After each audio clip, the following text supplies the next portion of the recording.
9 de la mañana, 14 minutos. Lo que está pasando en la UNGRD en Rosas Cauca es lo que nos llama la atención a esta hora.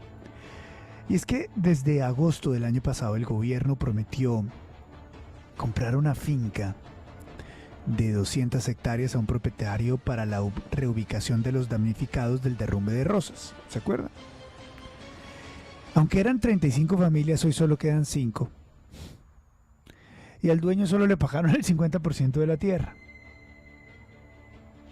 Además, denuncian, en ese caso, extorsión. Tremenda historia, don Santiago, que está pasando en Rosas Cauca. Bueno, Luis Carlos, pues otra historia más de la improvisación y la falta de gestión del gobierno, en este caso para solucionar problemas de poblaciones sociales que se vieron afectadas por el derrumbe de Rosas en enero de 2023, que dejó a más de 700 personas damnificadas en ese derrumbe que fue impresionante en esa región del país. El gobierno, en la gestión de Olmedo López, de la UNGRD, asistió hasta Rosas en el Cauca para prometerle a todas estas familias que iban a ser reubicadas urgentemente, y además con una promesa de valor, y es que la reubicación iba a ser en fincas que el gobierno se comprometió a comprarle a varios propietarios y que tenían la posibilidad de desarrollar proyectos productivos, para que no solamente fuera un asentamiento, para que no solamente tuvieran acceso a viviendas, sino que pudieran tener actividades de las cuales vivir. Esto fue lo que dijo Olmedo López, siendo director de gestión del riesgo. Ya conocemos hoy su destino, y así lo contaba RTBC en ese momento. 11 fincas fueron entregadas por el gobierno nacional a familias afectadas por el deslizamiento de tierra registrado en enero de este año en el sector de Rosas Cauca y en la vía Panamericana. El anuncio realizado por la Unidad Nacional para la Gestión del Riesgo de Desastres indicó que compraron los predios para cumplir los compromisos del gobierno nacional con el 90% de las personas afectadas durante la emergencia.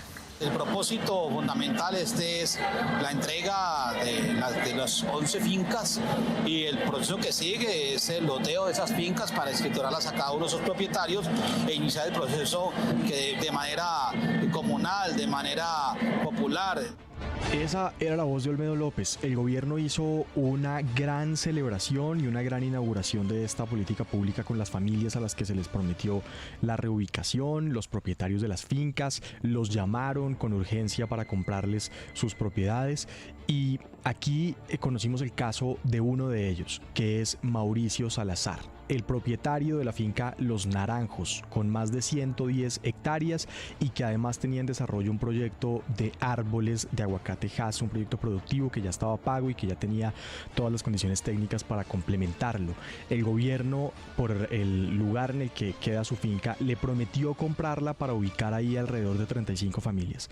Pues lo que ha pasado un año después es que las promesas de la Unidad de Gestión de Riesgo no se han cumplido.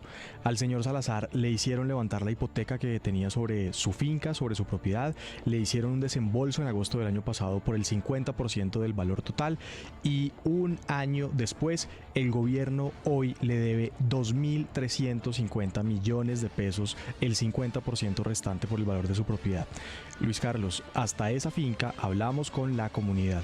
Llegaron 35 familias tratando de desarrollar el proyecto, pero el gobierno solamente se comprometió a entregarles la finca, no le hizo el pago del 50% restante al dueño de la finca, y tampoco ha puesto los recursos para los proyectos productivos. Hoy, en esa finca que el gobierno no ha terminado de pagar, solamente quedan 5 familias que se tuvieron que ir porque el proyecto productivo, al no tener recursos para el desarrollo, pues simplemente hoy no existen.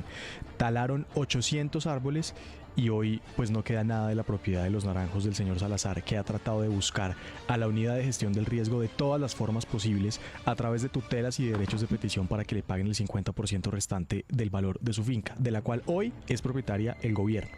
Pero lo más grave de esta historia es que el señor Salazar denunció una llamada en los últimos meses por parte de la FIDU Previsora. Recuerde el escándalo de gestión del riesgo, siempre UNGRD y FIDU Previsora. Y en esa llamada, una persona no identificada le aseguró trabajar con la entidad y le dijo que si quería que el gobierno le hiciera el pago del 50% de su finca, tenía que pagar un porcentaje él a esa persona que lo llamaba. Esa denuncia está en la fiscalía y todavía no se conoce el desarrollo de la investigación. Lo cierto es que el señor Salazar continúa sin su finca y sin el pago del gobierno, en donde hoy solamente quedan 5 familias con las promesas incumplidas. Tremendo, tremendo, tremendo, Santiago. Otra cosita de la UNGRD, otra cosita. 9 de la mañana, 19 minutos, 9:19.